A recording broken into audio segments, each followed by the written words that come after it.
In a significant decision, the U.S. Supreme Court has blocked President Trump's attempts to immediately remove Fed Governor Lisa Cook. Well, the court has deferred action until it hears the case in January 2026, meaning that Cook retains a seat for now. The Supreme Court issued a brief unsigned order declining to grant the Trump administration's emergency request to oust Cook before the full review.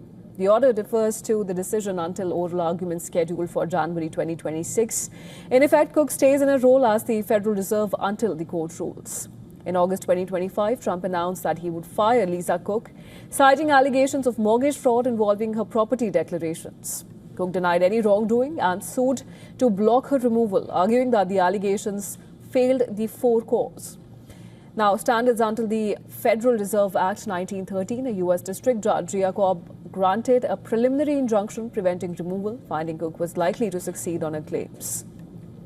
The Trump administration appealed. A D.C. Circuit appellate panel refused to lift the injunction in a 2-1 decision. The Federal Reserve Act allows removal of governors only for cause, but never defines exactly what qualifies as that. The core legal questions are: first, did President Trump deny Lisa Cook her due process rights by moving her to remove her without proper notice or a chance to respond?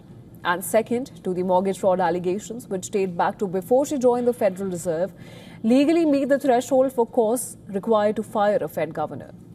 Legal scholars see this as a test case for the limits of presidential authority over an independence of the central bank, while Cook will now participate in the remaining Fed meetings in 2025, including the October 28 to 29 meeting.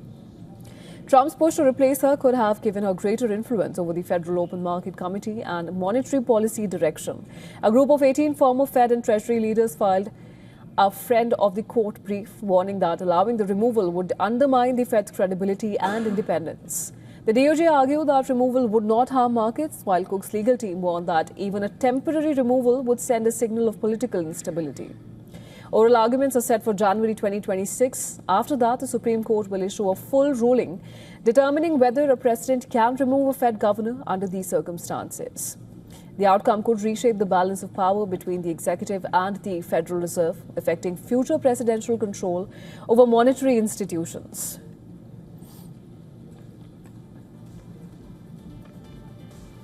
And for more on this, our correspondent Susan Tehrani has sent us this report from New York. Take a look.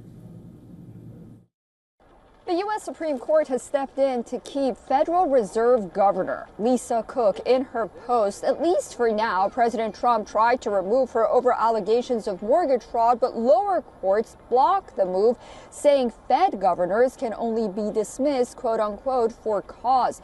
The justices will hear arguments in January in a case that could reshape the balance of power between the White House and independent agencies. A ruling in favor of President Trump could give presidents greater control over the Fed, while a decision for Cook would reinforce the Fed's independence from political influence. Susan Tehrani reporting from New York for WION World is One.